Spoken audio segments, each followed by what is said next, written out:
Add किए। इन तीनों को हम देखते हैं अगर बहुत ध्यान से, तो दो चीजें तो ऐसी हैं जो सीधे तौर पर किसे प्रभावित कर रही हैं? मूल अधिकारों को। परेशानी क्या हुई कि हमने पहले ही बोल रखा था कि मूल अधिकारों में अगर किसी तरह की कटौती किए जाने वाले प्रावधान पारित किए जाएंगे तो स्वतः ही निरस्त हो जाएंगे। मेरी बात समझ आई? तो ये तो पास हो गया, ये पास हो गया, स्वतः निरस्त नहीं हुआ। ऐसा कैसे हो गया भाई? और उसके अलावा एक और चीज पास हो गई, पहली अनुसूची। सर उसके पहले अनुसूची नहीं थी क्या? अरे पहली कह रहा हूँ भाई, अरे सॉरी, अरे पूरे चला गया। क्या बोलूं मैं, सलोनी गड़बड़वा दिमाग में। सर हमने तो, अरे तुम्हारी गलती। Sorry sir. 9वीं अनुसूची,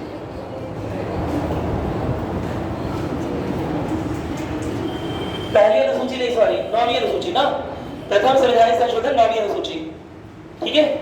दूसरा क्या बताया? 19 है, और तीसरा क्या बताया? 15/4 है। तुमको रट गया एकदम, शाबाश, ठीक है।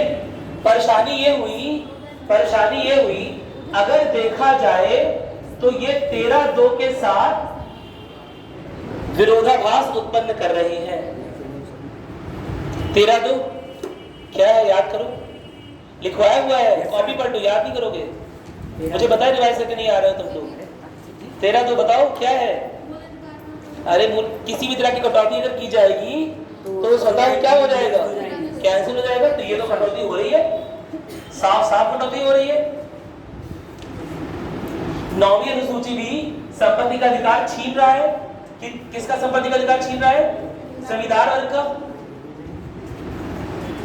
जमींदार वर्ग का जो संपत्ति का अधिकार था, उस समय संपत्ति का अधिकार भी मूल अधिकार था। उस समय संपत्ति का अधिकार भी कैसा अधिकार था? मूल अधिकार। तो जमींदार वर्ग का अधिकार छीन लिया मूल। समझ रहे हो ना? तो यानी कि अधिकारों में तो कटौती कर रहा है। और यहाँ 13(2) में क्या लिखा हुआ है? 13(2) में क्या लिखा हुआ है? कोई भी अगर अधिकारों के साथ छेड़छाड़ होगा तो स्वतः निरस्त हो जाएगा। तो कहाँ निरस्त हुआ? उसकी सकारात्मकता को देखकर पिछले लोगों को, जैसे सकारात्मकता की आज हम बात कर रहे हैं ना, 2022, 23 में, 25 में जब हमारे सर ने हमें पढ़ा दिया सकारात्मक कार्रवाई, तो हम बात कर रहे हैं उसकी। 1950-60 के दशक में इतना नहीं, अभी क्रमिक विकास हो रहा था। मेरी बात समझ में? इतना नहीं पता था। उन्हें ये पता था कि कानून में ये लिखा हुआ है। सर आपसे क्लास नहीं ली, कानून की है, वो आपसे क्लास नहीं ली। हाँ इस समय नहीं थी ना। कानून में ये लिखा हुआ है, समझ लो ना, ऑन पेपर ये लिखा हुआ है। जो ऑन पेपर लिखा होता है वही तो मानते हैं। Yes sir. क्या मेरी बात समझ में? ठीक है, तो बहुत सिंपल सी बात है। ऑन पेपर जो लिखा था 13(2), तो इस कॉन्ट्रडिक्शन, इस विरोधाभास, ये जो विरोधाभास उत्पन्न हुआ, इसका सलूशन निकला शंकरी प्रसाद केस में। शंकरी प्रसाद वाद में सुप्रीम कोर्ट के पास शंकरी प्रसाद जी गए। उन्होंने कहा भैया 13(2) में लिखा हुआ है कोई भी ऐसा संवैधानिक प्रावधान, कोई भी ऐसा संवैधानिक लॉ, संवैधानिक कानून, या कोई भी ऐसा कानून नहीं, संवैधानिक भी नहीं लिखा था, कोई भी ऐसा कानून नहीं बनेगा जो संविधान में मूल अधिकारों का क्षरण करता हो, यह लिखा था। जब सुप्रीम कोर्ट के पास यह बात पहुंचा तो उच्चतम न्यायालय, सुप्रीम कोर्ट ने एक निर्णय दिया। उच्चतम न्यायालय ने बोला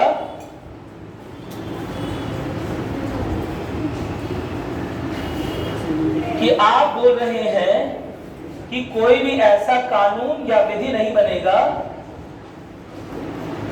लॉ नहीं बनेगा जो मूल अधिकारों को क्षरण करे। मेरी बात समझ?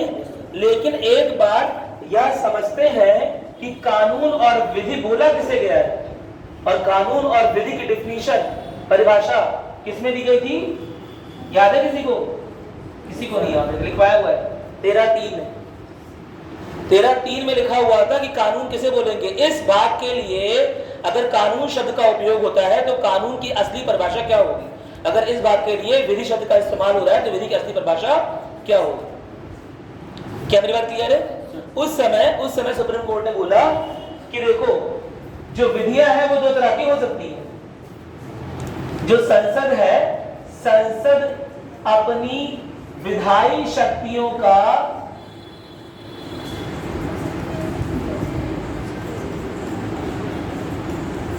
दो तरह से इस्तेमाल कर सकती है, या बोल सकते हो संसद के पास अपनी दो तरह की विधायी शक्तियां होती हैं। क्या मेरा क्लियर है?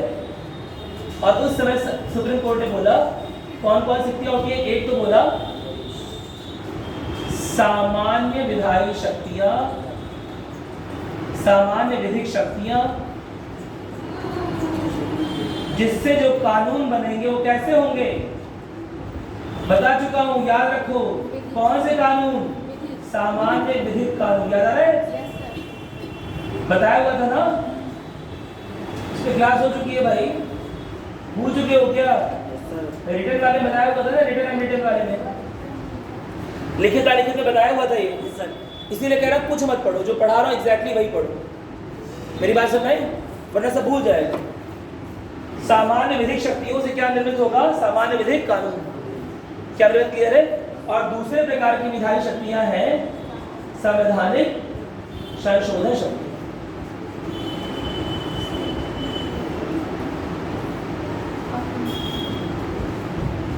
संविधान की संशोधन शक्तियां, और इस तरह से जो कानून बनेगा वह इस श्रेणी में नहीं आएगा जिसे 13(3) में लिखा हुआ।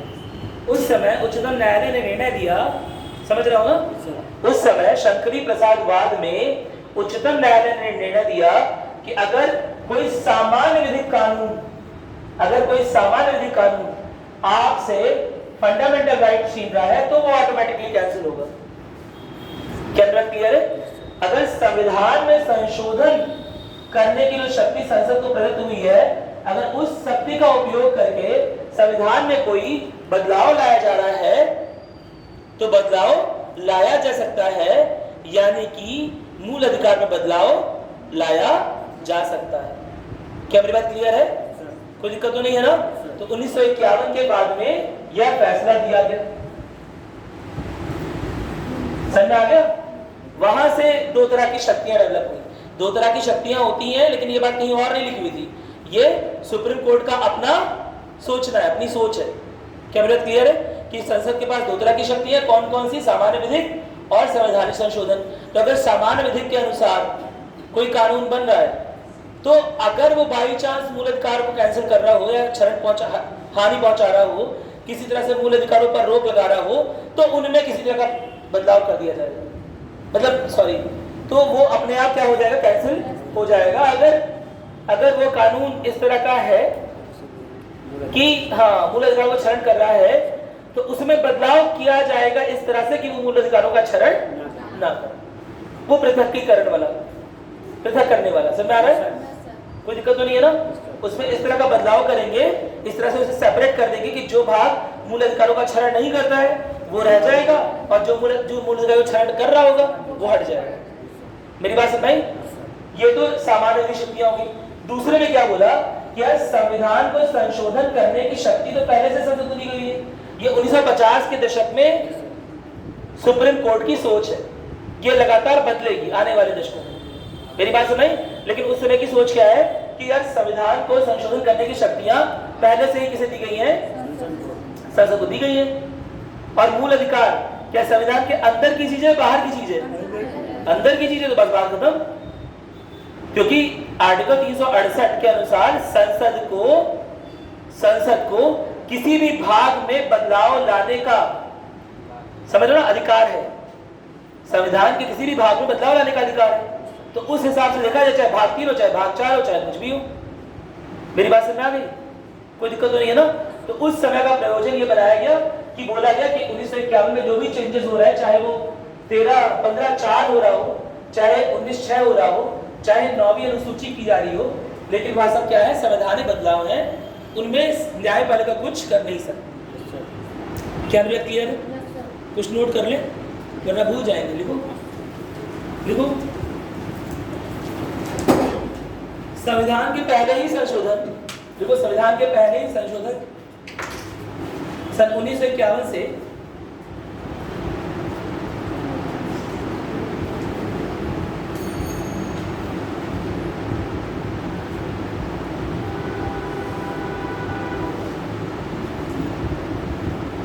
मूल अधिकारों की संशोधनीयता को लेकर संशोधनीयता को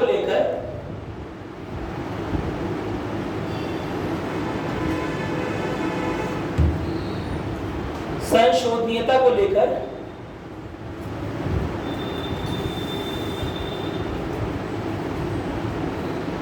मतभेद स्पष्ट हो गए।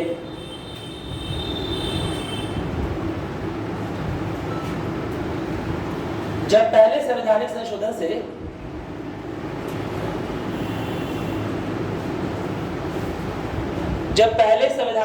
से अनुच्छेद 15(4)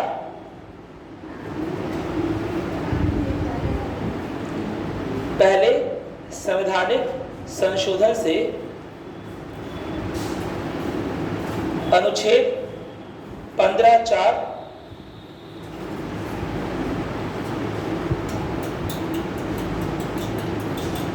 लिखा, कॉमा अनुच्छेद 19(6)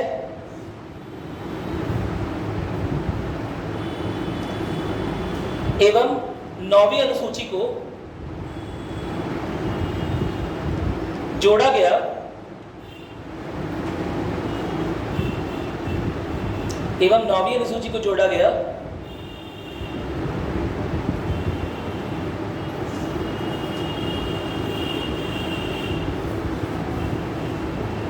तब उच्चतम न्यायालय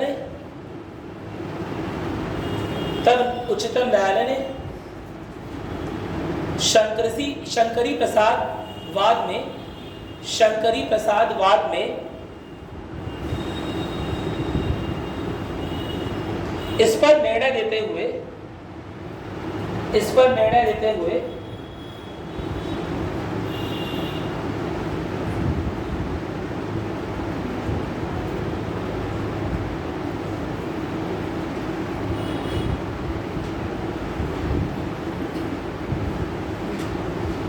यह स्पष्ट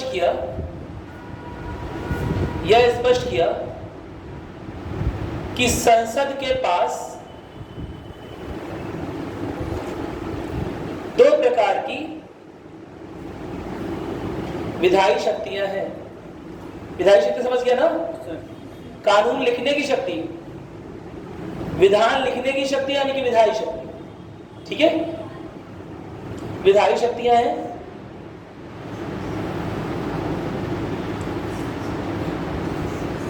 ठीक है, यदि संसद सामान्य विधिक शक्तियों का उपयोग करते हुए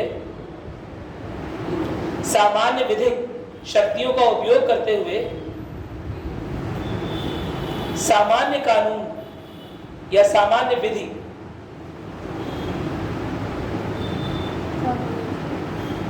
यदि संसद सामान्य विधिक शक्तियों का उपयोग करते हुए सामान्य विधि या कानून बनाता है और वह मूल अधिकारों की अवहेलना करता है,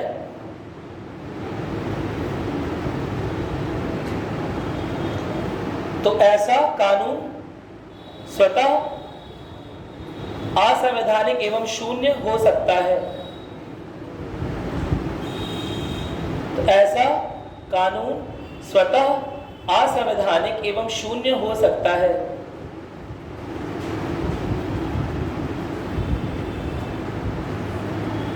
आ जाओ भाई।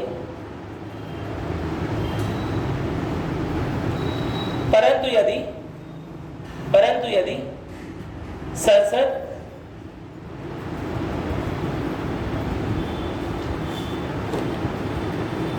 संवैधानिक संशोधन शक्तियों का उपयोग करते हुए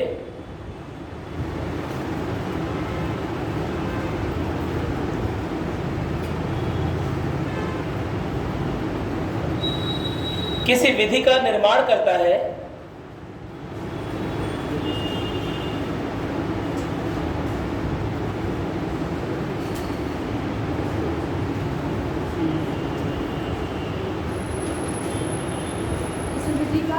निर्माण करता है, तो ऐसा कानून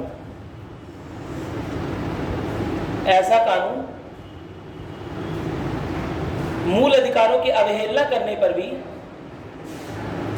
मूल अधिकारों में बदलाव लाने पर भी, ऐसे लिखो, मूल अधिकारों में बदलाव लाने पर भी स्वतः अमान्य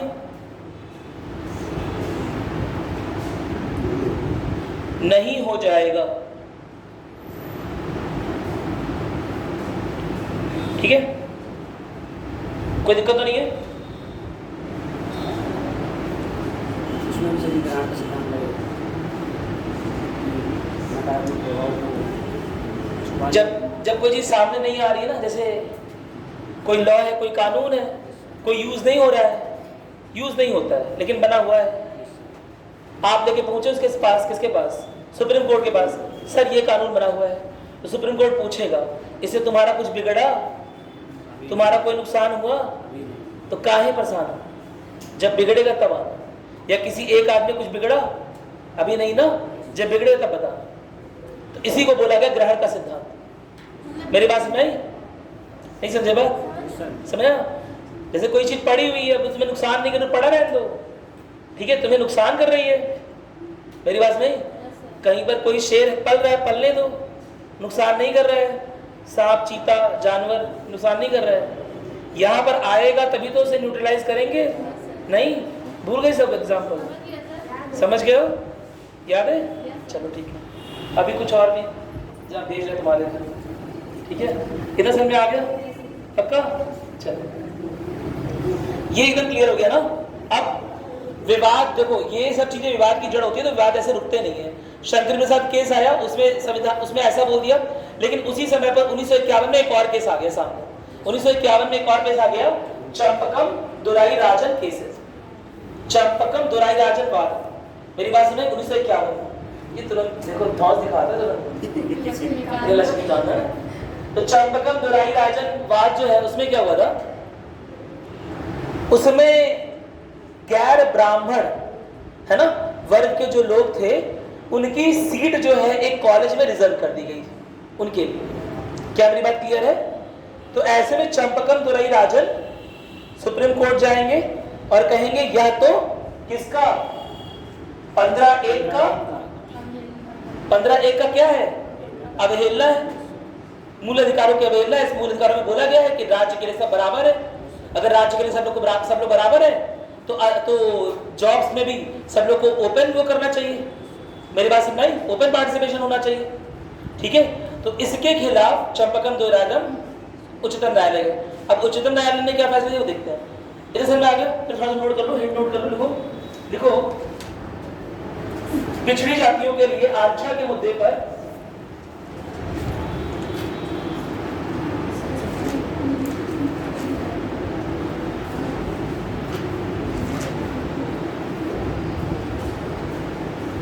अच्छा, ये केस पुराना है, ये 1951 में शंकरी प्रसाद से पहले हुआ था, ठीक है? ये केस जो है वो शंकरी प्रसाद से पहले हुआ था, साथ ही साथ पहला जो संवैधानिक संशोधन आया है उसके भी पहले हुआ है। मेरी बात समझ में? चंपकम दुराई राजन जब वहां पहुंचे और संसद में इन चीजों को लेकर, मतलब पहले तो न्यायपालिका ने बोला हाँ सही बोल रहा हूँ, 15(1) के अकॉर्डिंग तो राज्य को किसी भी प्रकार के आरक्षण की व्यवस्था नहीं करनी चाहिए।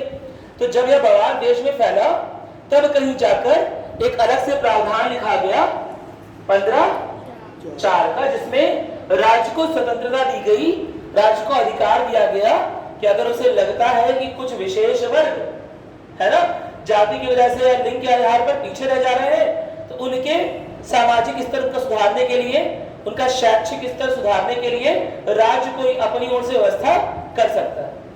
मेरी बात में? तो सर्वप्रथम जो आरक्षण है वो इधर से आया। क्या मेरी बात क्लियर है? चंपकम दुराई राजन के केस में 15(1) का हवाला देते हुए सुप्रीम कोर्ट ने गैर ब्राह्मण जो सीट्स थी, समझ रहे हो ना, जिनके पे रिजर्वेशन कॉलेज ने किया था, वो रिजर्वेशन कैंसिल कर दिया था। क्या मेरी बात क्लियर है? जब बवाल बढ़ा तो संसद को समझ में आया कि हमें जो नागरिक पिछड़ रहे हैं उनके लिए भी कोई व्यवस्था करनी चाहिए। तो उन्होंने 15(4) कर लिया कि अगर राज्य चाहे तो ऐसे लोग या ऐसे विशिष्ट जाति के लोग या विशिष्ट लिंग के लोग जो पिछड़ रहे हो उनके लिए शैक्षिक व्यवस्था कर सकते हैं। क्या मेरी बात क्लियर है? कोई दिक्कत तो नहीं है ना? चलो नोट करोगे, देखो बस उल्टा लिखवा दिया, कोई बात नहीं, ये पहले होना चाहिए था। लेकिन समझ तो गए मेरे ख्याल से ना। लिखवा दे रहा हूँ, देखो पिछले आदमियों के लिए आरक्षण के मुद्दे पर कार्यपालिका एवं न्यायपालिका के मध्य टकराव की स्थिति उत्पन्न हो गई।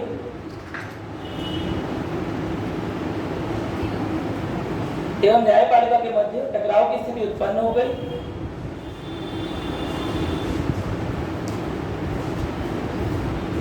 देखो चंपकम दोराई राजन बनाम मद्रास राज्य।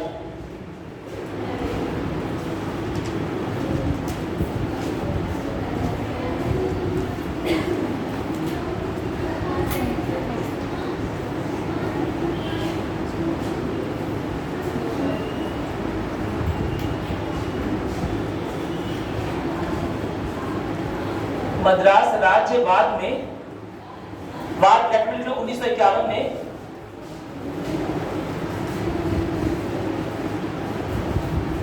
राज्य सरकार के उस निर्णय को निरस्त कर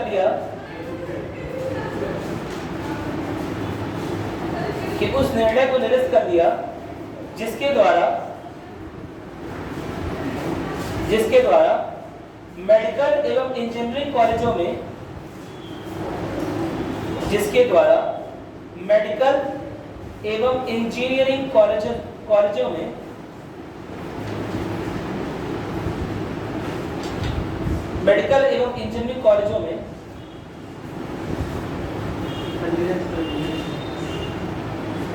निरस्त कर दिया, जिसके द्वारा मेडिकल एवं इंजीनियरिंग कॉलेजों में गैर ब्राह्मण छात्रों के लिए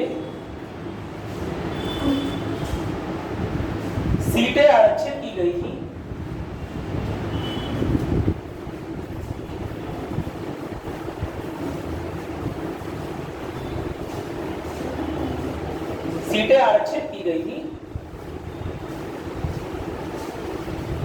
इसे निरस्त करने का आधार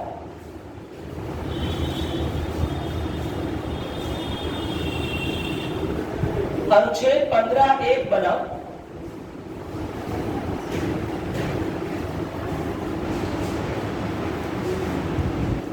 जिसमें राज्य द्वारा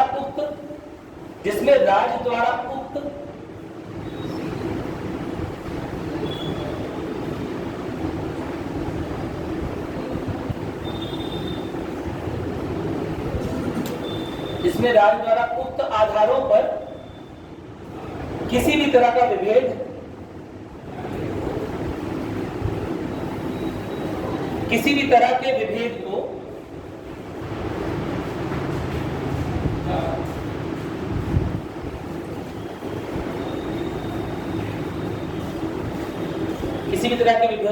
को क्या बोलेंगे, किसी भी तरह के विभेद मान्य नहीं निषिद्ध कर दिया जाएगा, या ऐसा मतलब किसी भी तरह का विभेद मान्य नहीं होगा। ठीक है, मान्य नहीं होगा।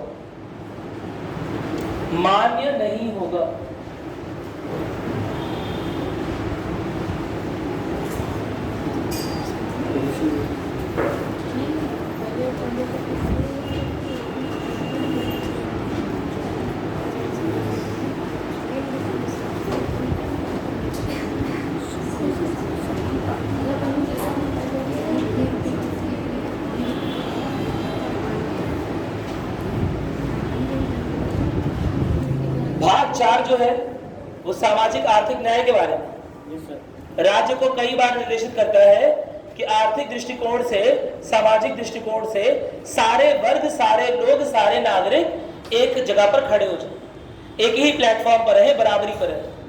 इसके लिए राज्य को कुछ ना कुछ करते रहना चाहिए। राज्य ने किया ना, आरक्षण दिया, मेरी बात सुनाई, लेकिन उसे उच्चतम न्यायालय ने 15(1) के तहत काट दिया, निरस्त कर दिया। तो ऐसे में अब राज्य क्या करेगा या संसद क्या करेगा? 15(4) वही पहला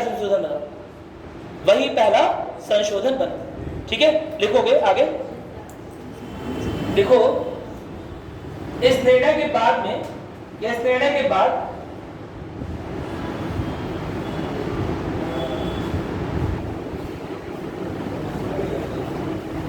संसद के एक संवैधानिक संशोधन द्वारा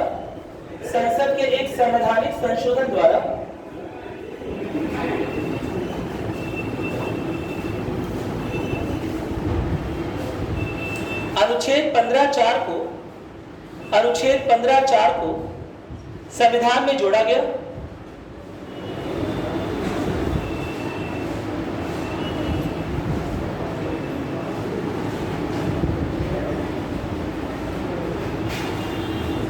जिससे कि सामाजिक एवं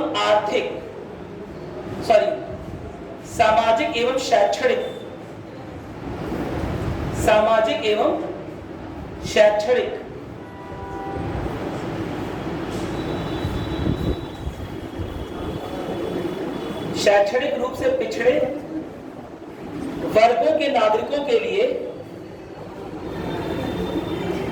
राज्य को सामाजिक एवं शैक्षणिक रूप से पिछड़े हुए नागरिकों के लिए राज्य को सकारात्मक कार्रवाई,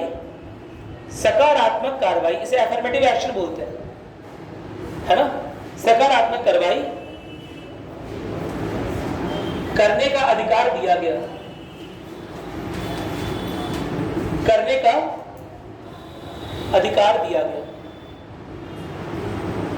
एक व्हाट्सएप मेरे पास आया था और तुम्हारे पास भी पहुंचता ही होगा, है ना। कई लोग बोलते हैं अमेरिका, जापान, रूस, चाइना, और भी बताओ, बस इतना ही पता है। इराक पे डेवलप होना है ना, ब्रिटेन, फ्रांस, कई लोग बोलते हैं इसलिए डेवलप कर गया क्योंकि वहां आरक्षण है। कई बार लोग बोलते हैं, मेरी बात समझ, क्या बोलते हैं, इसलिए डेवलप कर गया क्योंकि वहां पर आरक्षण नहीं था, ऐसा कई लोग बोलते हैं, कई बार व्हाट्सएप करते हैं। ये टोटली रॉन्ग, सब जगह आरक्षण। मेरी बात समझ, लेकिन इस नाम से नहीं है, उस नाम को क्या बोलते हैं, सकारात्मक कार्रवाई, इंग्लिश में बोलते हैं अफर्मेटिव एक्शन। तो शुरुआत में हमारे यहां भी सुप्रीम कोर्ट ने अफर्मेटिव एक्शन करने के लिए, सकारात्मक कार्रवाई करने के लिए राज्य को स्वतंत्रता प्रदान कर दी। क्या मेरी बात क्लियर है? कोई दिक्कत तो नहीं है ना? ठीक है, नोट करोगे? क्या लिखा तुमने? लिख लिया? समझ में आ गया ना? कोई दिक्कत तो नहीं, लिखवा तो चुका हूँ। कितनी बार बच्चे नोट करोगे? समझ में आ गया? ठीक है, दूसरा केस पढ़ते हैं इसी संबंधित। नेक्स्ट नोट करोगे, सेकंड पॉइंट लिखो। संशोधित प्रावधानों में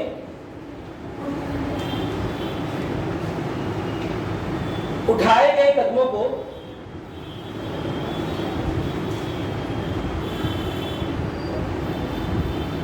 पुनः उच्चतम न्यायालय में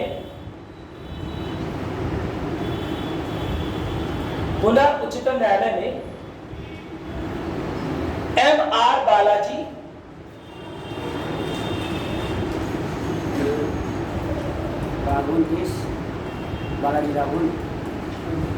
M.R. बालाजी बनाम मैसूर राज्यवाद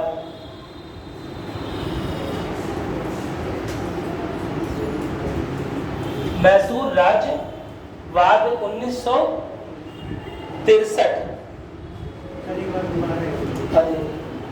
कहाँ चुका है?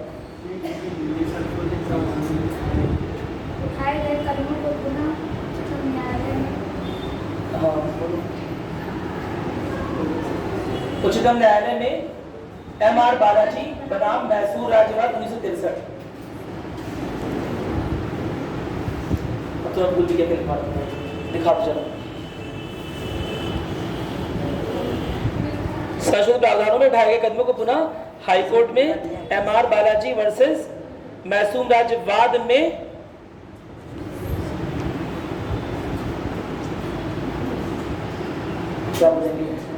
डिस्कस किया गया। क्या बोलेंगे? वार्तालाप। वार्तालाप नहीं बोलेंगे, ठीक है, समझौता भी नहीं बोलेंगे। लिखो विचार विमर्श। लिखो विचार विमर्श किया गया, ऐसे लिखो विचार विमर्श किया गया। अब अच्छा वर्ड मिलेगा तो अपने आप से लिखना उसको। हाँ निर्णय, अब बस निर्णय वाली बात करा रहे हैं। विचार विमर्श किया गया जिसके आधार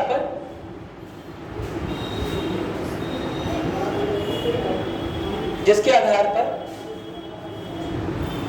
यह निर्णय दिया गया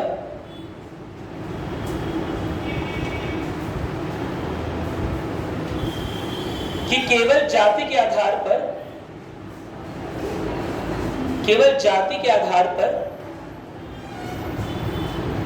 किसी विशेष वर्ग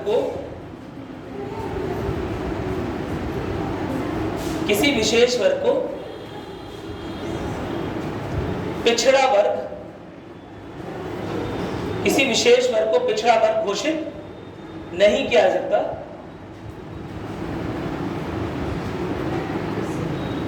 किसी विशेष वर्ग को पिछड़ा वर्ग घोषित नहीं किया जा सकता। साथ ही आरक्षण एक उचित सीमा से अधिक नहीं हो सकता।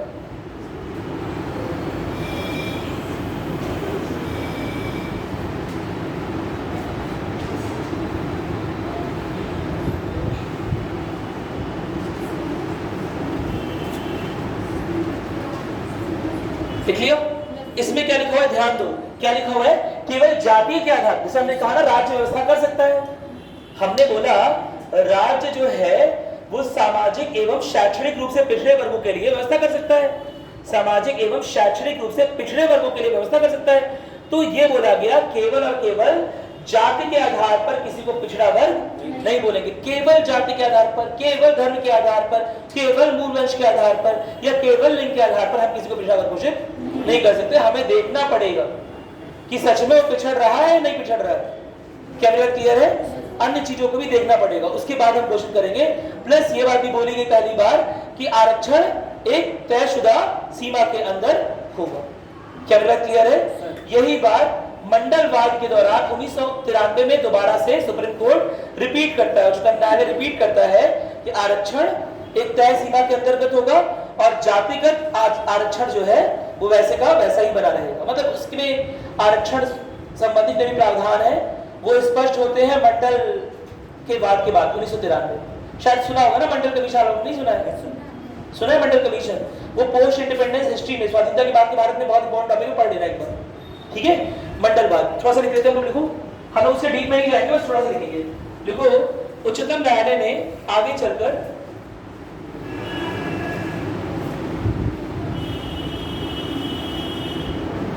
मंडलवाद के निर्णय में, मंडलवाद कब हुआ है? 1993। मंडल कमीशन के बारे में पढ़ लीजिएगा आप लोग, बहुत इंपॉर्टेंट टॉपिक है, होमवर्क में नोट कर लिया मंडल कमीशन, ठीक है? मंडलवाद के निर्णय में क्या माना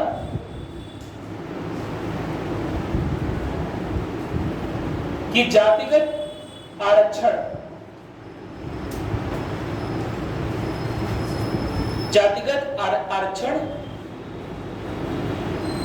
एक वैध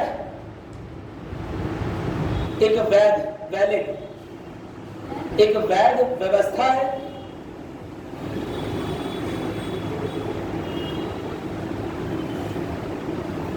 गुडग्राम। साथ ही पहली बार उच्चतम न्यायालय ने क्रीमी लेयर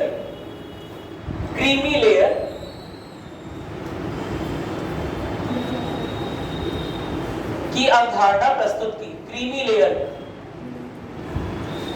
की अवधारणा प्रस्तुत की, जिसके अनुसार समझते हो क्रीमी लेयर क्या होता है? ठीक है, पिछड़े वर्ग के अगर संपन्न लोग हैं तो उन्हें वो फायदा नहीं मिलेगा। लिखो, जिसके अनुसार पिछड़े वर्गों में संपन्न लोगों को समाज के अग्रणी समुदायों के समकक्ष मानकर संपन्न समझ गए ना, लोगों को समाज के अग्रणी समुदायों की समझ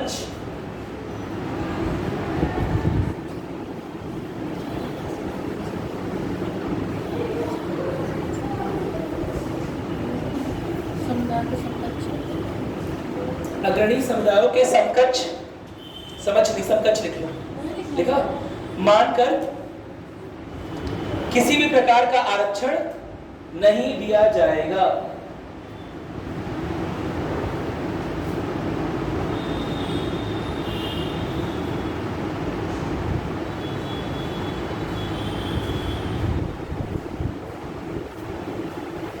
ठीक है, कोई दिक्कत तो नहीं है ना? अरे बोलो, 15/4 के बाद 15/5 को भी ऐड किया गया, लिखोगे आगे, लिखोगे लाइन चेंज करके, तो बात सारे पे हमने। अच्छा एक बात और है, लेकिन वो 15/5 नहीं आएगा, लिखोगे, लिखो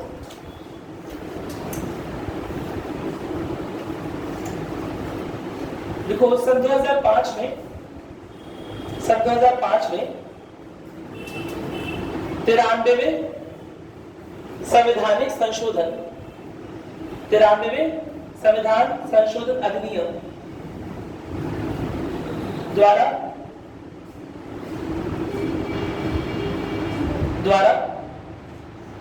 अनुच्छेद 15(5) को जोड़ा गया। अनुच्छेद 15(5) को जोड़ा गया,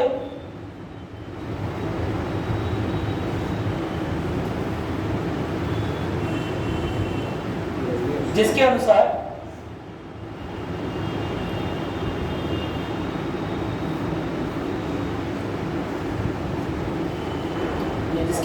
लिख लिया क्या? अच्छा, जो लिख लो, जो बस जिसके अनुसार काट लो, जो लिख लो, छोटा हो जाएगा। जो सरकार द्वारा सहायता प्राप्त या गैर सहायता प्राप्त शिक्षण संस्थानों में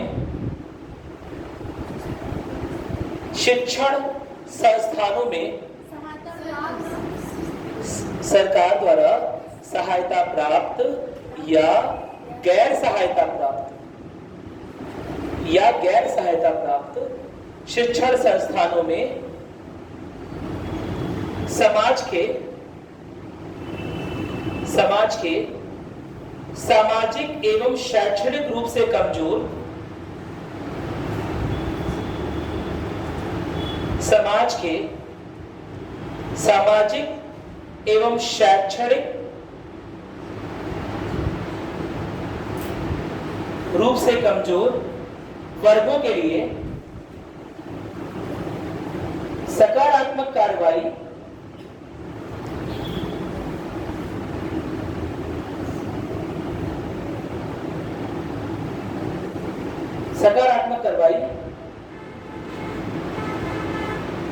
का प्रावधान करता है।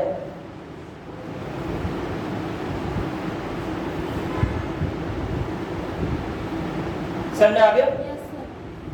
यानी कि जितने भी गवर्नमेंट इंस्टीट्यूट्स होंगे, समझ रहे हो ना, या जितने भी पब्लिक इंस्टीट्यूट्स होंगे, वहां पर रिजर्वेशन आरक्षण लागू होगा। कोई दिक्कत तो नहीं है ना? क्या बात क्लियर है? तो अब आर्टिकल 15(5) में यह विशिष्ट प्रावधान है, या ऐसे नहीं बोल रहा कि सामाजिक एवं शैक्षणिक रूप से जो लोग पिछड़े होंगे उनके लिए राज्य कुछ व्यवस्था कर देगा। यह सीधे तौर पर बोल रहा है कि शिक्षण व्यवस्था उनकी अच्छी करने के लिए क्या देगा? आरक्षण देगा। तो यह विशिष्ट प्रावधान हो गया, इसकी प्रकृति विशिष्ट हो गई। मेरी बात समझाई? जबकि 15(4) की प्रकृति कैसी थी? सामान्य, जनरल, है ना? वह राज्य को बस निर्देश दे रहा है कि राज्य कुछ व्यवस्था कर सकता है। ठीक है, राज्य को अधिकार दे रहा है कि राज्य कुछ व्यवस्था कर सकता है, लेकिन 15(5) अलग से बोल रहा है कि शिक्षण संस्थानों में आरक्षण या सकारात्मक कार्रवाई का प्रावधान सरकार की ओर से किया जाएगा। क्या मेरी बात क्लियर है? नोट करो इस बात को, लिखो जहां अनुच्छेद 15(4) की प्रकृति साधारण है, जहां अनुच्छेद 15(4) की प्रकृति साधारण है, वही 15.5 विशिष्ट रूप से शिक्षा से संबंधित है।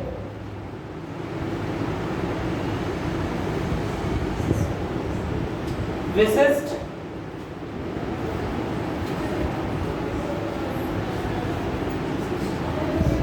क्या लिखा? विशिष्ट रूप से शिक्षा संबंधित। आगे लिखोगे इस संशोधन के द्वारा SC,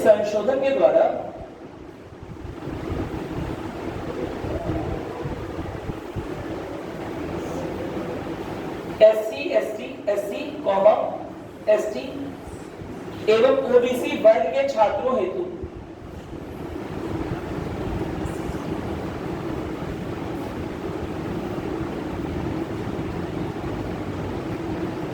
शिक्षण संस्थाओं में, इस संशोधन के द्वारा SC, ST एवं ओबीसी वर्ग के छात्रों हेतु शिक्षण संस्थाओं में आरक्षण की सुविधा प्रदान की गई।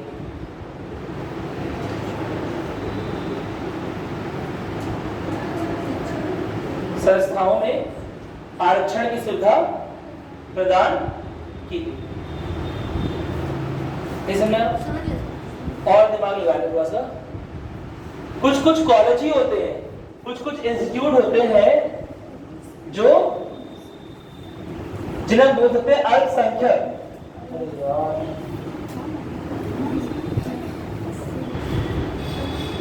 जिन्हें हम बोल सकते हैं अल्पसंख्यक शिक्षण संस्थान, यानी कि जहां पर केवल और केवल अल्पसंख्यक समुदाय के लोग या पढ़ेंगे। कुछ ऐसे इंस्टीट्यूट हो सकते हैं अल्पसंख्यक शिक्षण संस्थान, वहां पर केवल जो अल्पसंख्यक हैं उनकी शैक्षणिक व्यवस्था सुधारने की बात हो रही है। अब दिमाग लगाते हैं, क्या अगर राज्य इन्हें बना रहा है या इन्हें वित्त पोषित कर रहा है, इनकी फंडिंग कर रहा है, तो क्या इसमें भी आरक्षण का प्रावधान होगा? लेट अस सपोज ये यहाँ पर ओबीसी वर्ग के लिए एक शिक्षण संस्थान खुला है, तो क्या उसमें SC, ST या महिलाओं के लिए या अन्य किसी माइनॉरिटी के लिए यहाँ पर रिजर्वेशन हो सकता है? नहीं। मेरी बात समझ? जो इसी कारण के लिए खुले, समझ रहे हो ना, उन पर ये लागू नहीं होता है। 15/5 सब पर लागू होगा, लेकिन जो विशिष्ट कारणों से खोले गए शिक्षण संस्थान हैं, जिनका मुख्य उद्देश्य ही समाज में किसी अल्पसंख्यक वर्ग को ऊपर लाना है, उसमें अलग से रिजर्वेशन नहीं होगा। समझ गए? तो 15/5 का अपवाद क्या हो गया? अल्पसंख्यक शिक्षण संस्थान। लिखोगे, लिखो अल्पसंख्यक शिक्षण संस्थान, अल्पसंख्यक शिक्षण संस्थान इस प्रावधान के अपवाद है।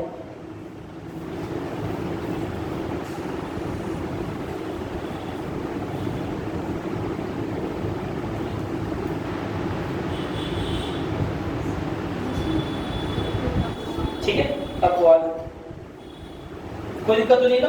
अब सबसे बड़ी बात क्या आई? निजी संस्थान। क्या निजी संस्थान भी इसे फॉलो करेंगे?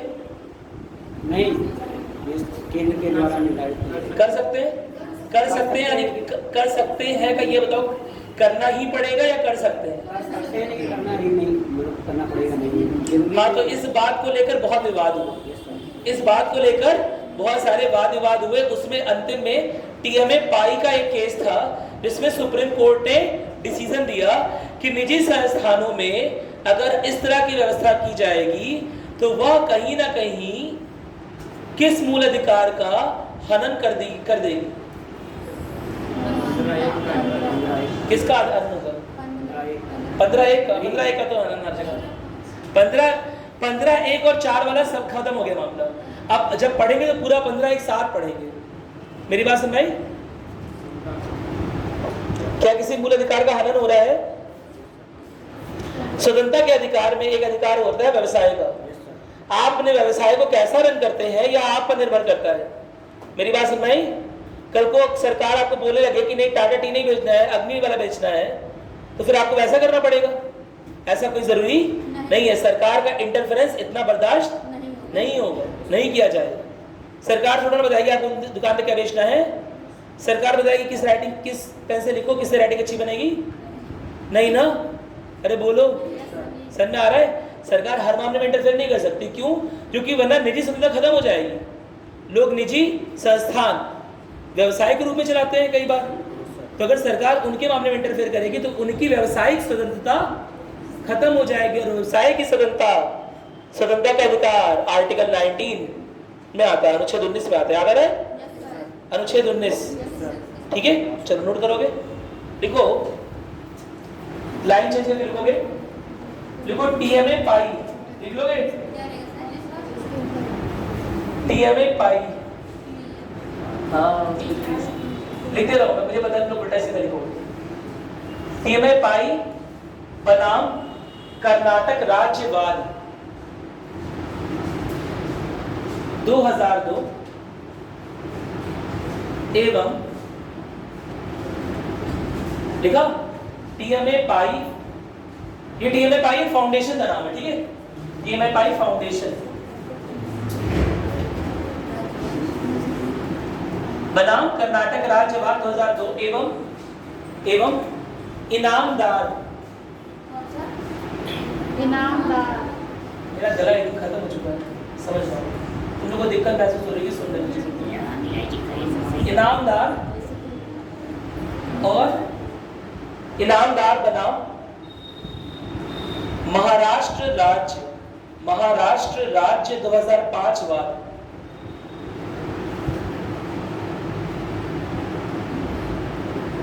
लिख लिया? इनामदार, ठीक है? बनाम, हाँ व्यक्ति का नाम, ठीक है?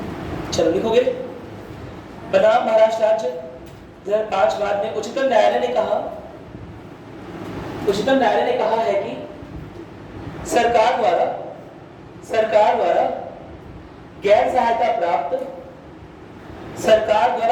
सहायता प्राप्त निजी शिक्षण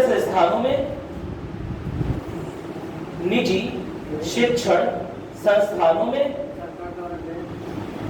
सरकार द्वारा गैर सहायता प्राप्त, सरकार सहायता नहीं कर रही, सरकार द्वारा गैर सहायता प्राप्त निजी शिक्षण संस्थानों में कोटा ब्रैकेट में आरक्षण प्रणाली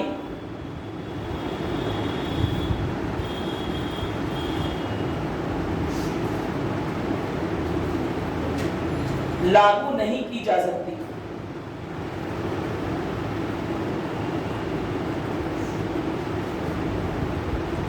समझा? सरकार द्वारा निजी शिक्षण संस्थानों में कोटा यानी कि ये आरक्षण वाली लागू नहीं किया सकता, क्योंकि यह अनुच्छेद 19 1G 19 आर्टिकल 19(1)G के तहत प्रदत्त मूल अधिकारों का उल्लंघन है,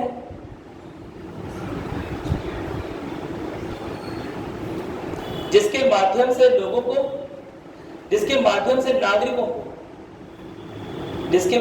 नागरिकों को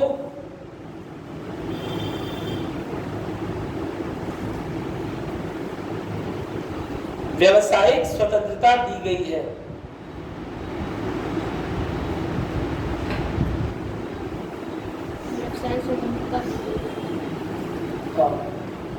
ठीक है, कोई दिक्कत तो नहीं है ना?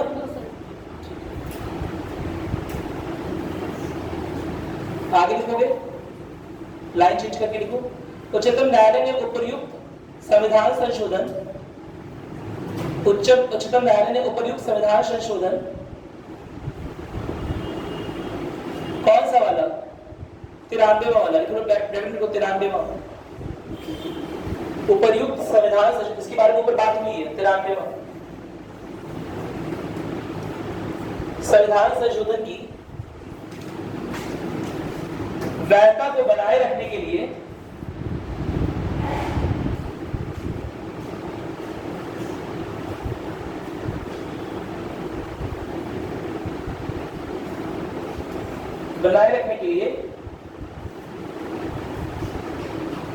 इस निर्णय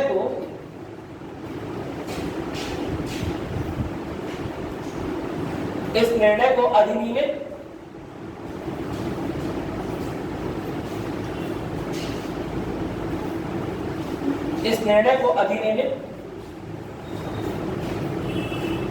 करवाया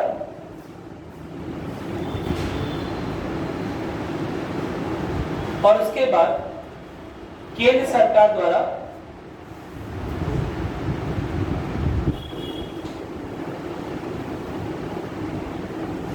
संविधान के उपबंधों को प्रभावी बनाने के लिए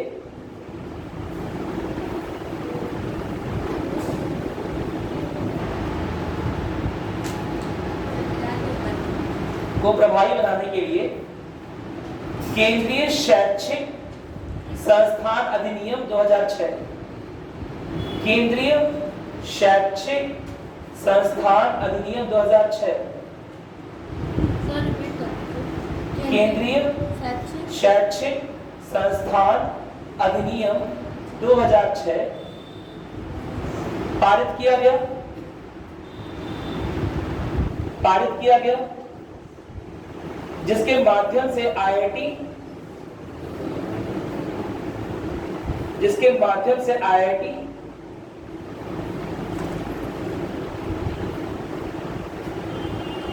कॉमा आईआईएम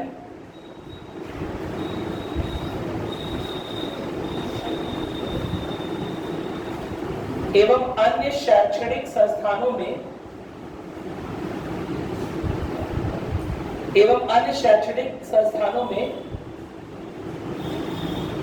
अन्य पिछड़े वर्गों के लिए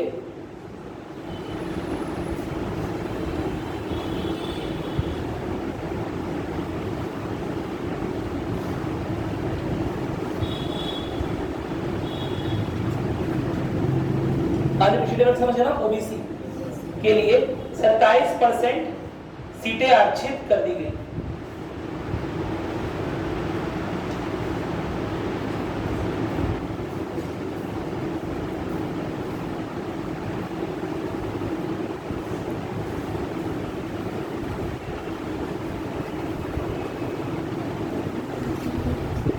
देखा इसमें एक दो केस और है भाई, तुमने कितना केस में पाया है?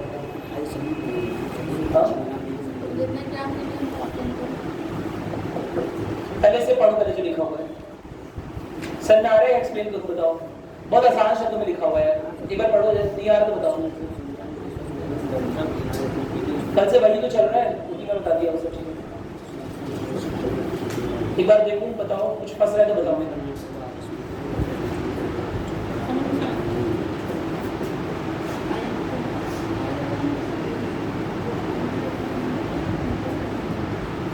देख लो, एक बार चेक कर लो।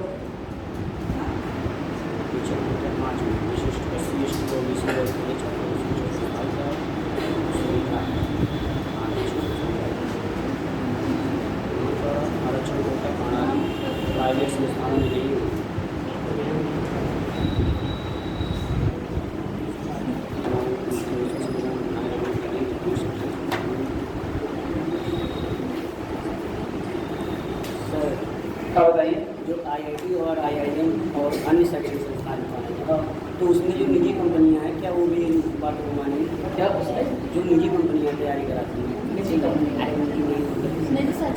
निजी शैक्षणिक संस्थान नहीं, बस आईआईटी है। हाँ, बस जो केंद्रीय शैक्षिक संस्थान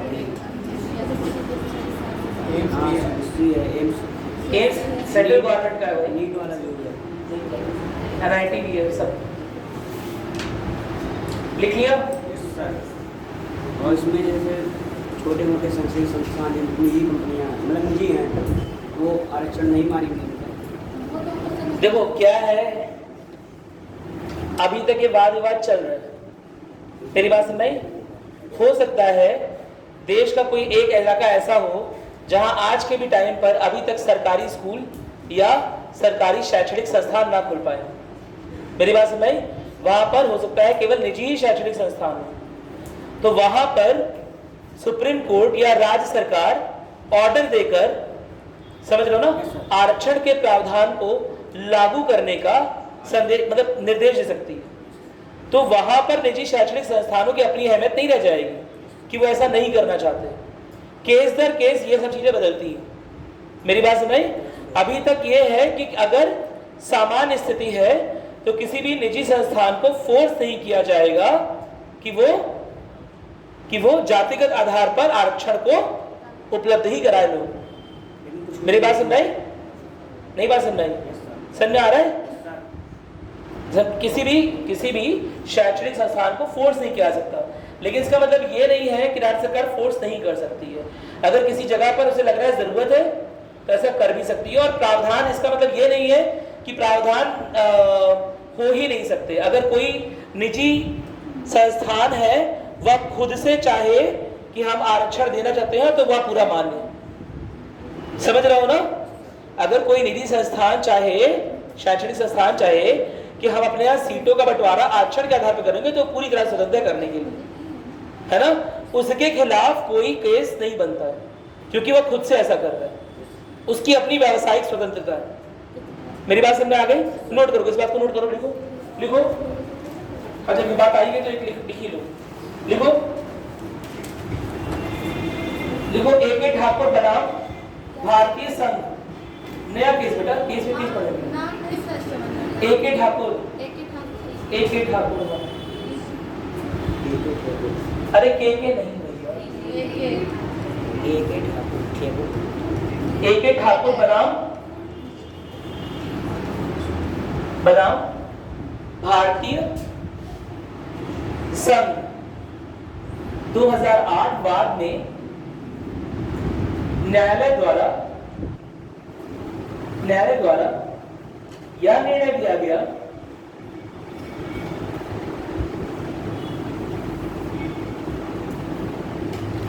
कि राज्य एवं निजी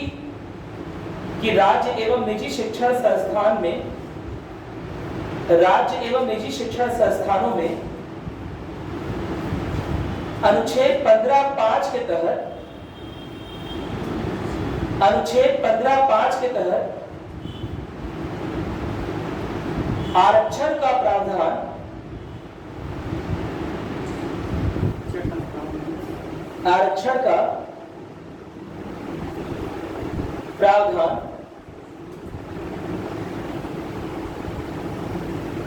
मान्य है। आरक्षण का प्रावधान मान्य है। समझ आ गया? कोई दिक्कत तो नहीं है ना? एक लास्ट केस और देखो इसमें। देखो ये मैंने क्या बताया कि केस टू केस बातें चेंज हो रही हैं, लेकिन यहाँ पर मान्यता दी गई। यहाँ पर ऐसा नहीं है कि शिक्षण संस्थान अपने अनुसार आरक्षण, है ना, कोई जरूरी नहीं है कि वो लगाए, वो टोटली उन पर डिपेंड करता है। जो निजी शिक्षण संस्थान है वो टोटली उन पर डिपेंड करता है कि वो आरक्षण का प्रावधान लगाएंगे नहीं लगाएंगे। मेरी बात समझ आई? अगर लगाते हैं तो मान्य है, अगर लगाते हैं तो मानता है, उसके खिलाफ कोई केस नहीं कर सकता कि आपने निजी शिक्षण संस्थान में कैसे आरक्षण का प्रावधान कर रखा है। पूर्णता कर सकते हैं, करने के लिए पूर्णता स्वतंत्र है। मेरी बात समझ आई? चलो आगे लिखते हैं। लिखो, राजस्थान के गैर सहायता प्राप्त निजी स्कूलों की सोसाइटी,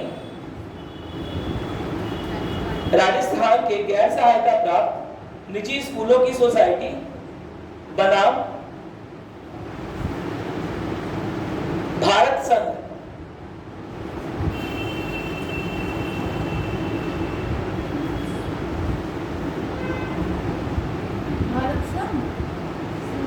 भारत संघ वार्ड 2013, वार्ड 2013। आगे लिखोगे,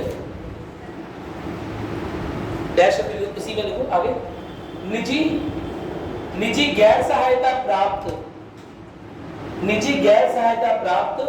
संस्थानों, निजी गैर सहायता प्राप्त संस्थानों में भी शिक्षा के अधिकार अधिनियम 2009 के तहत शिक्षा के अधिकार अधिनियम 2009 के तहत 25% सीटों पर आरक्षण की व्यवस्था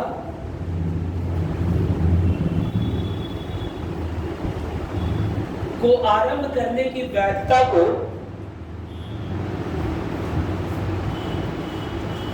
उच्चतम न्यायालय द्वारा बनाए रखा गया।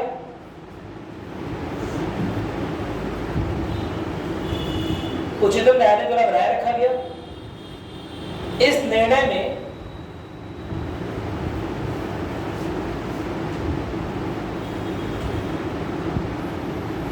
उच्चतम न्यायालय ने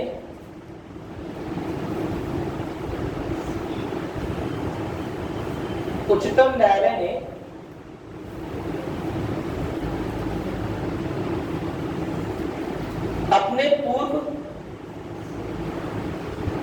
पूर्व दिए गए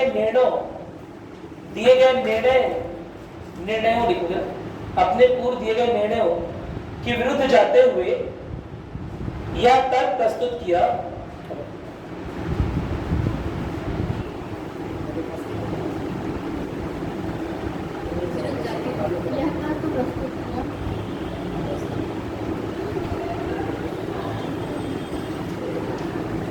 क्या किया डैश से हुआ पहला तर्क, 3 तर्क दिए हुए। देखो, शिक्षा को विशुद्ध रूप से व्यावसायिक उद्यम के रूप में नहीं माना जा सकता। शिक्षा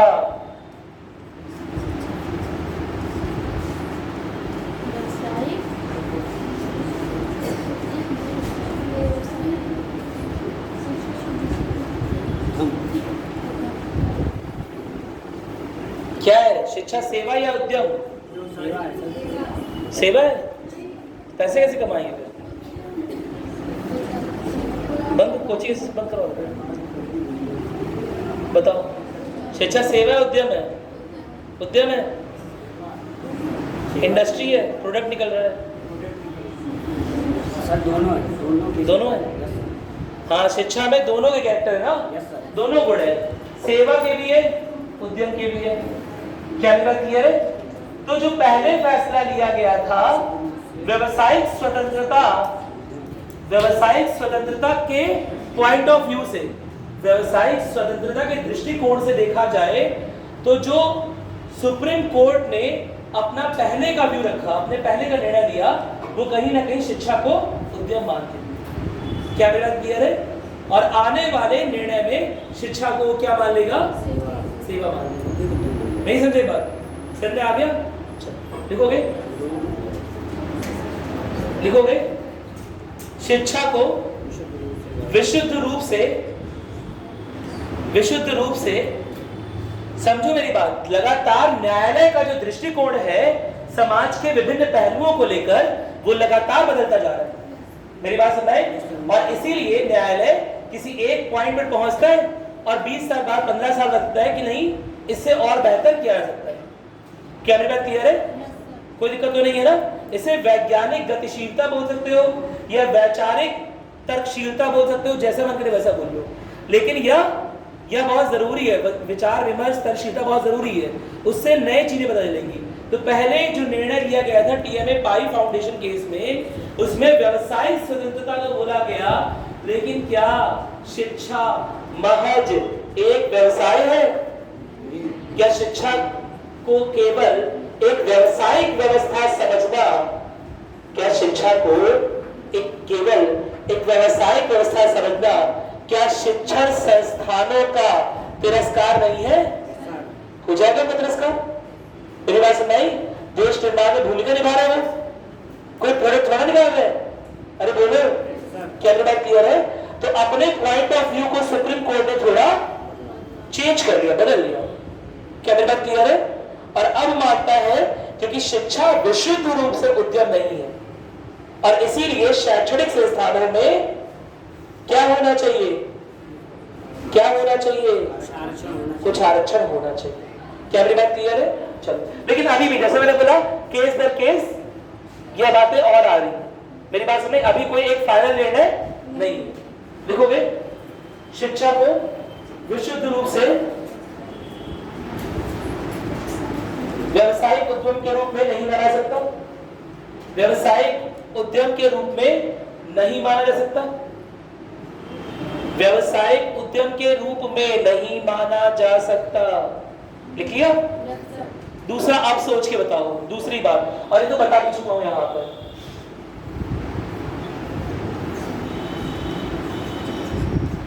शिक्षा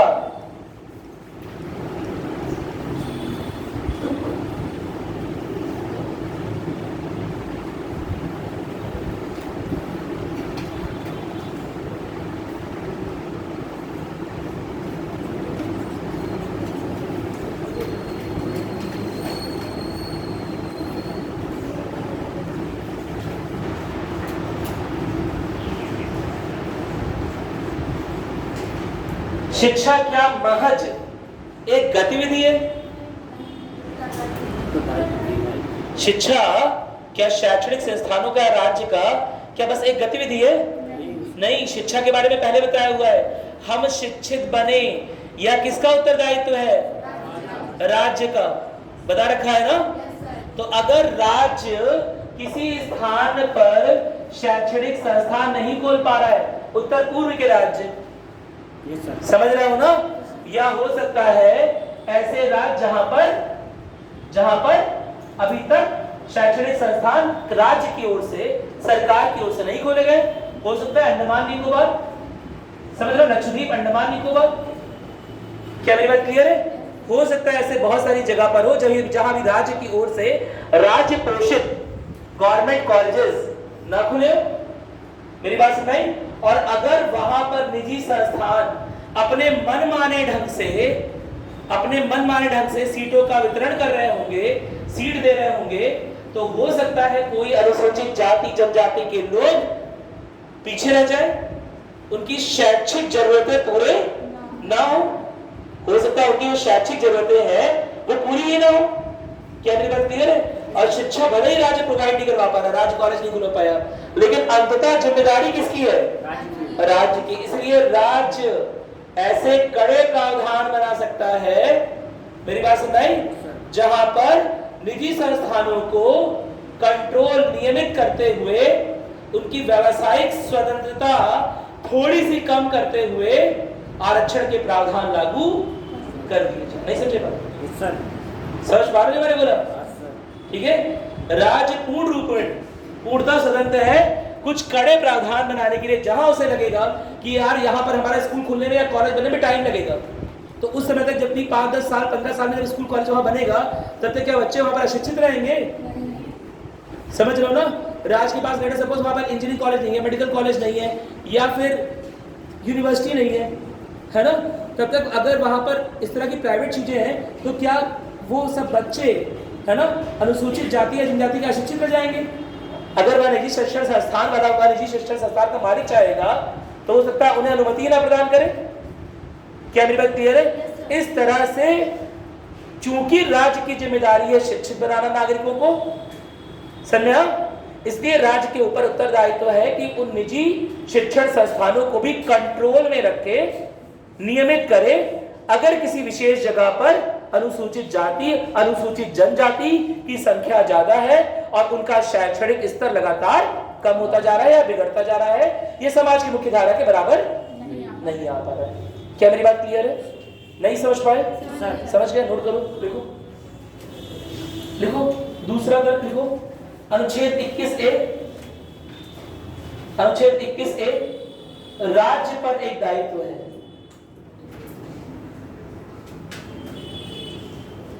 अनुच्छेद 21A, राज्य पर एक दायित्व है। और तीसरा कर्म लिखोगे, शिक्षा का अधिकार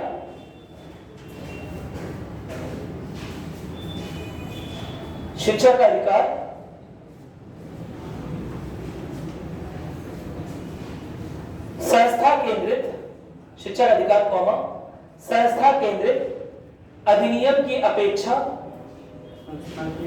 शिक्षा का अधिकार संस्था केंद्रित अधिनियम की अपेक्षा एक बाल केंद्रित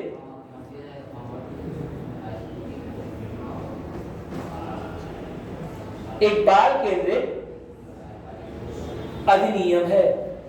एक बाल केंद्रित अधिनियम है। समझ में आ गया? बोलो, समझ गया ना? नहीं समझ पाए?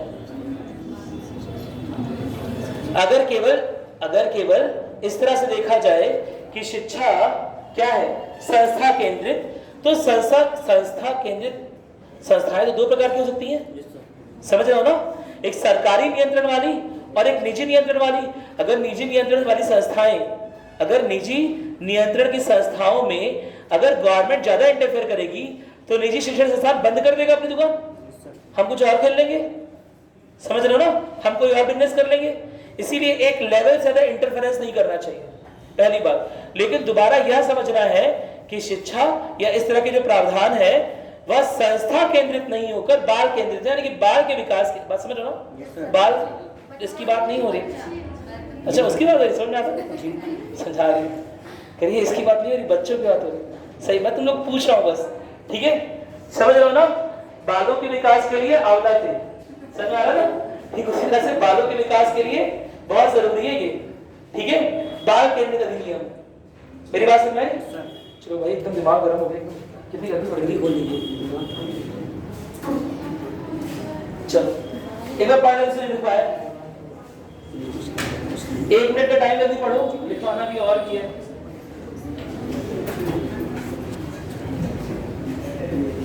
सोचो, लिखवा के खत्म करो, बाकी तुम लोग समझदार तो हो रही नहीं है? समझदार नहीं? समझदार तो हो मेरे ख्याल से घर वालों को नहीं लगता है। घर वालों को बता दें, हम लोग तो भले नहीं लगते, तो घर वाले पूछ लो, कुछ पूछना है तो देख लो एक बार। कुछ ज्यादा गर्मी हो रही नहीं? थोड़ा सा वेट कर लो, आ जाएगी लाइट। आ रही है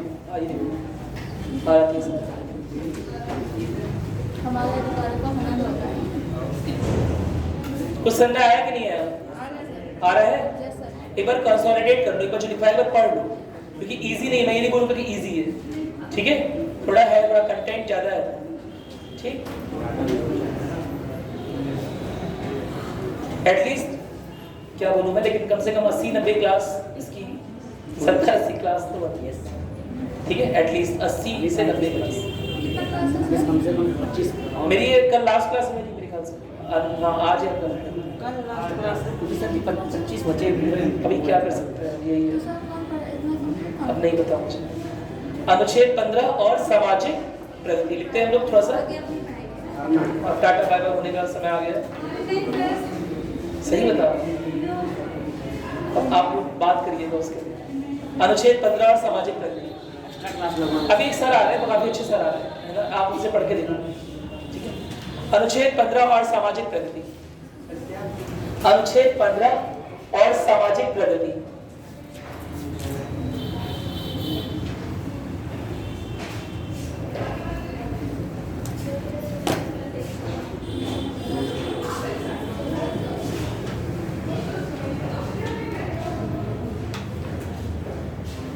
ठीक है, इसके बारे में हमने पहले कल बात की थी, बस वही लिखना है, लिखिएगा। अनुच्छेद 14 विधि के समक्ष समता को स्थापित करता है।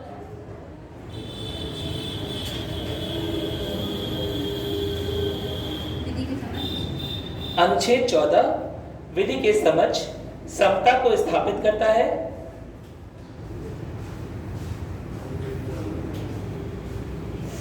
किंतु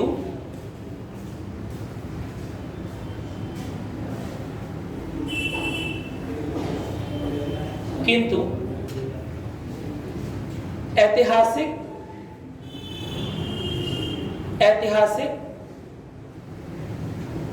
आधार से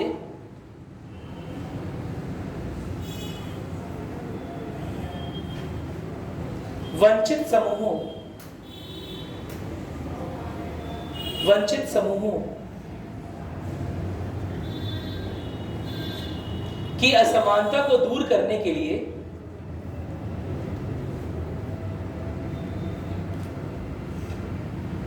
विशेष उपचार की आवश्यकता पर विशेष उपचार यानी स्पेशल ट्रीटमेंट की आवश्यकता पर बल देता है।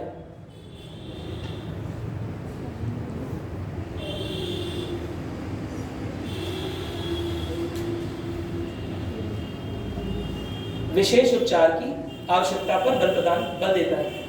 ठीक है, आगे लिखोगे। अनुच्छेद 15 में पहले से ही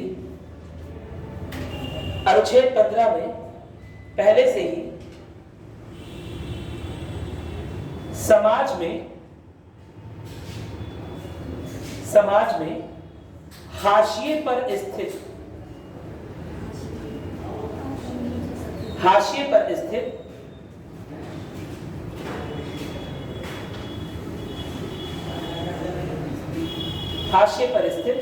वर्गों के पक्ष में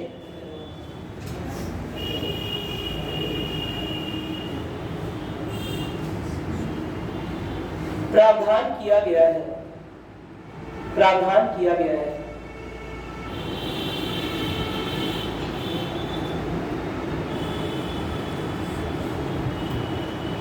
लिखा इतना, आगे लिखिएगा। मतलब समझ में आ गया तो वही चीज जो भी बोली है उसी को अच्छे शब्दों में लिखवा दिया है और कुछ नहीं है। लिखो शैक्षिक और अन्य सुविधाओं के संदर्भ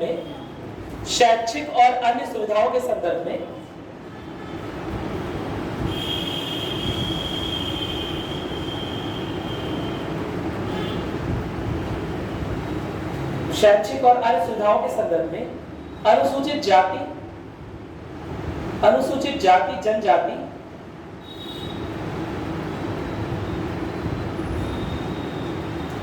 और अन्य पिछड़ा वर्ग के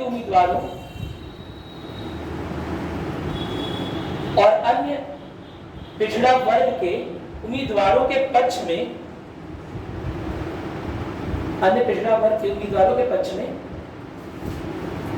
अधिमानी यानी कि उनके पक्ष में व्यवहार। ठीक है, अधिमानी व्यवहार इंग्लिश में बोलते हैं प्रेफरेंशियल ट्रीटमेंट, है ना, प्रेफरेंस दे रहे, वरीयता दे रहे। अधिमानी व्यवहार कॉमा अनुच्छेद 15 पर आधारित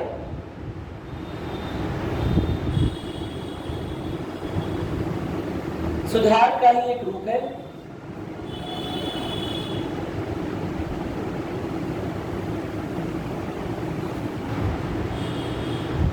सुधार का ही एक रूप है। ठीक है, अच्छा 14-15 के बीच जो कॉन्ट्रडिक्शन हो रहा था उसका ये, हाँ वो सामाजिक सुधार में आ गया ना।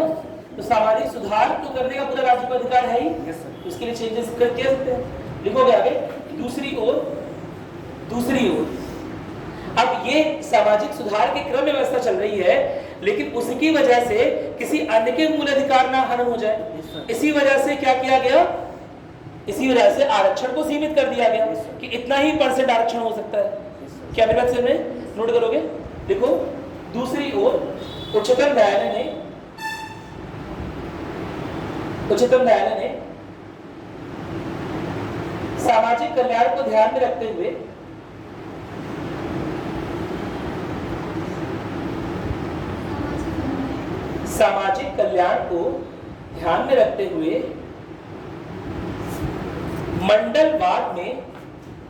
मंडलवाद कौन सा वाला, किस ईयर वाला, 1993, वेरी गुड, 1993 मंडलवाद 1993 में आरक्षण को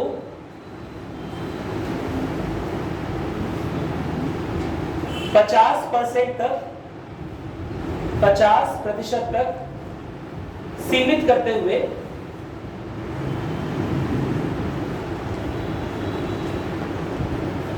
संतुलन स्थापित किया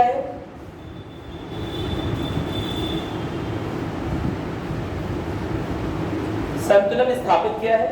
इसके अतिरिक्त सामाजिक आर्थिक रूप से पिछड़े वर्गों से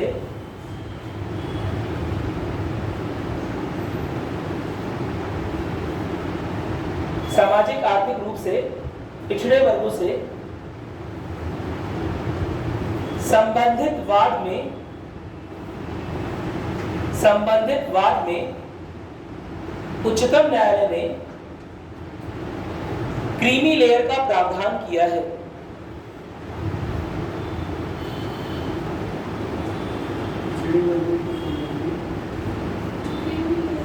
क्रीमी लेयर का प्रावधान किया है, पिछड़े वर्ग से संबंधित है ना वाद में उच्चतम न्यायालय ने क्रीमी लेयर का प्रावधान। समझ में आ गया? तो बना चुका हूं, कोई दिक्कत तो नहीं है ना? ठीक है। क्रीमी लेयर अभी तो बताया, जो पिछड़े वर्ग के संपन्न लोग हैं उन्हें आरक्षण की सुविधा उपलब्ध नहीं हो। जो पिछड़े वर्ग के संपन्न लोग हैं वो संपन्नता की परिभाषा गवर्नमेंट द्वारा दी जाएगी, सरकार द्वारा दी जाएगी, और उन्हें उस तरह का आरक्षण नहीं दिया जाएगा। मेरी बात समझे? उस तरह का नहीं, किसी तरह का आरक्षण नहीं दिया जाएगा। मेरी बात समझे? उन्हें सामान्य वर्ग के लोगों की तरह उनका मतलब उनके ऊपर कोई अलग से उन्हें अधिमानी ट्रीटमेंट नहीं मिलेगा, अधिमानी उपचार नहीं मिलेगा, प्रेफरेंशियल ट्रीटमेंट नहीं मिलेगा। ठीक है, अगला नोट करिएगा। अगला नहीं तो इसी में नोट करिए। आप थोड़ा सा एक लाइन चेंज करके लिखिएगा। महिलाओं वाली बात करेगा, महिलाओं वाला छूट गया इसमें। लिखोगे अनुच्छेद 15 के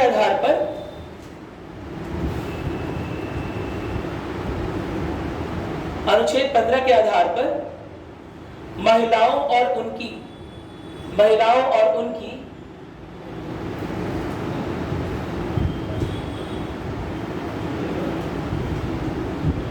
सामाजिक प्रगति के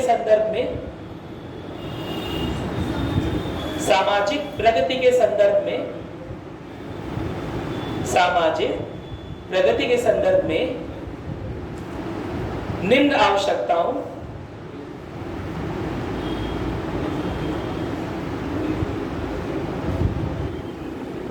पर ध्यान दिया जाना चाहिए।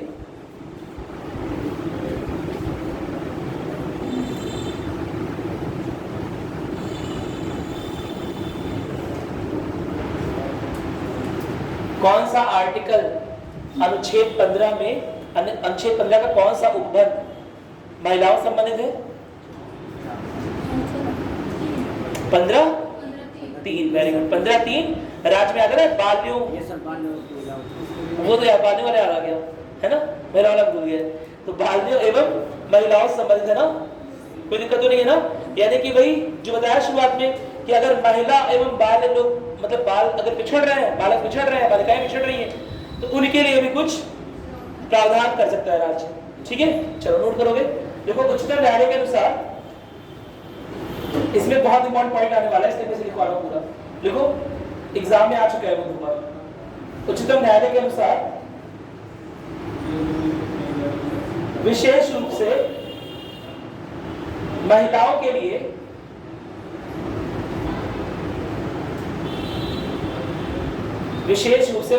के लिए पदों का आरक्षण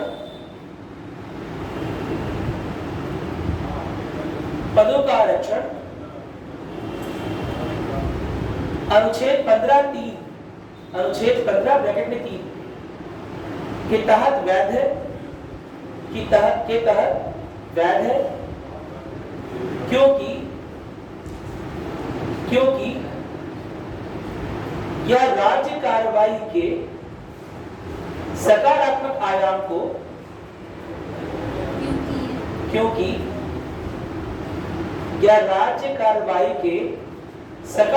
आयाम को सम्मिलित करता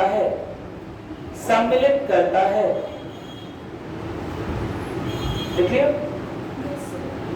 आगे लिखेंगे, लाइन चेंज करके इसी में न्यायालय ने आपराधिक कानून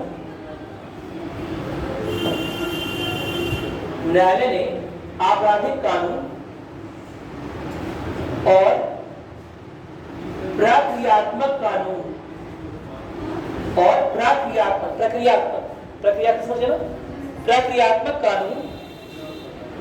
में महिलाओं के पक्ष में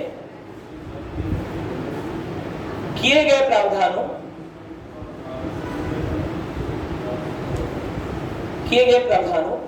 को उनकी सामाजिक निर्बलता के आलोक में किए गए प्रावधानों को उनकी सामाजिक निर्बलता के आलोक में स्वीकार किया है। सामाजिक निर्बलता के आलोक में स्वीकार किया गया है। समझ में आ रहा है? जो डिफरेंट तरह के कानून बने अलग अलग महिला सुरक्षा संबंधी, है ना, उसकी शक्ति कहां से आ रही है? 15(3) समझ रहे हो ना? उसके पीछे संविधान का मूल 15(3) बैठा हुआ है कि राज्य को यह लगेगा कि महिला को किसी तरह की सुरक्षा प्रोवाइड करनी है, उसे पुलिस थाने नहीं बुलाना है, उसकी आइडेंटिटी किसी के सामने ना आए, इसीलिए क्या लगा रहे, कुछ समझ लो ना, उसकी आइडेंटिटी कुछ पर्दा लगा रहे। यह राज्य की व्यवस्था होनी चाहिए। मेरी बात समझ में नहीं? समझे बात? क्योंकि सामाजिक रूप से पहले से ही उन्हें निर्बल माना गया है ना, और इसीलिए न्यायालय ने अगर राज्य कोई ऐसी व्यवस्था कर रहा है तो वह अमान्य नहीं मानी जाएगी। मेरी बात समझ में? चलो नोट करोगे आगे। साथ ही अनुच्छेद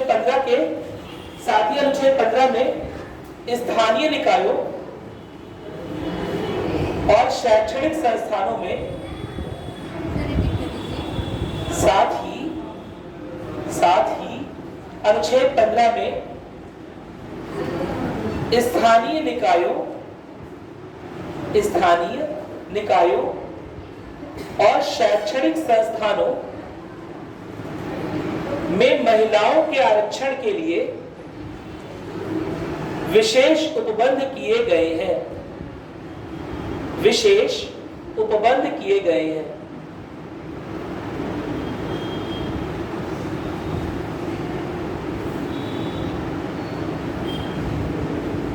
ठीक,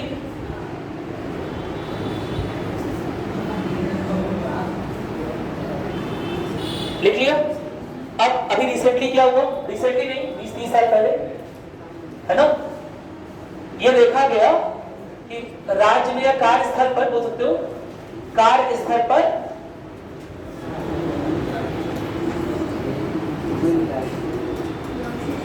यौन शोषण की जो समस्याएं हैं महिलाओं के साथ, वो सामने आ गई। तो इसके लिए क्या किया गया? विशाखा बनाम भारत राज्य, है ना, बात 1997 में महिलाओं को प्रोटेक्शन दिया गया कि कार्यस्थल पर उनका यौन शोषण ना। मेरी बात में एक क्लास लिख लोगे इसमें, देखो, विशाखा बनाम राजस्थान राज्यवाद।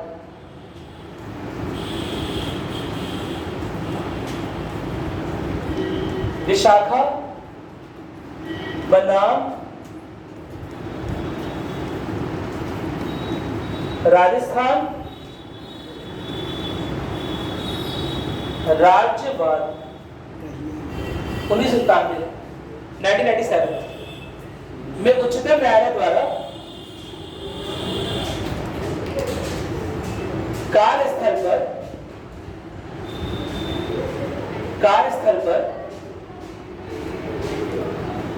कार्यस्थल पर यौन उत्पीड़न को समाप्त करने हेतु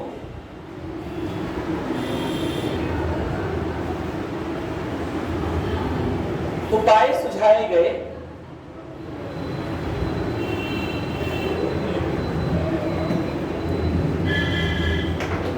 क्योंकि कार्यस्थल पर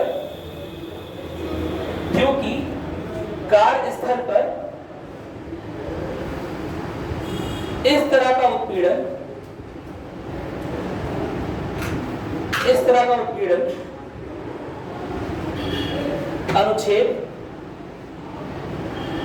अनुच्छेद डैश कॉमा डैश और डैश का उल्लंघन करता है।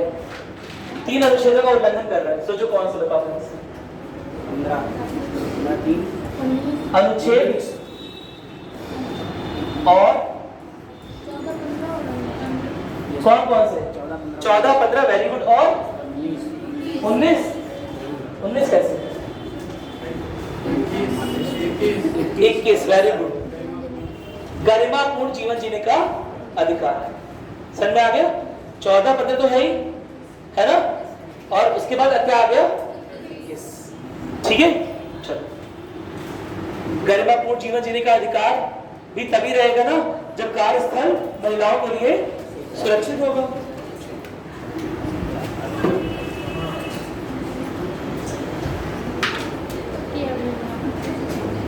चलिए आ रही है आपका आ रही है अलग तो है, आगे और देने का हम करवाएंगे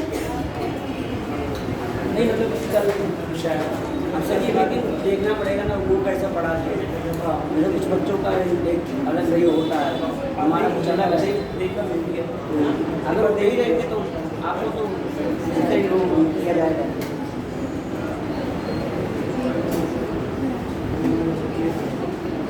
चलो कुछ नहीं आता, मेरा नंबर तो है तुम लोग के पास, सर नंबर देके जा रहा हूँ, पढ़वा रहा हूँ, नंबर देके जा रहा हूँ ना, नंबर देके आ रहा हूँ। और ये चाहिए तुम लोग को, ठीक है? नंबर है तुम लोग के पास, बस और कुछ चाहिए नहीं। पूरा ये तो पूरा आ गया है, ठीक है? लेकिन आप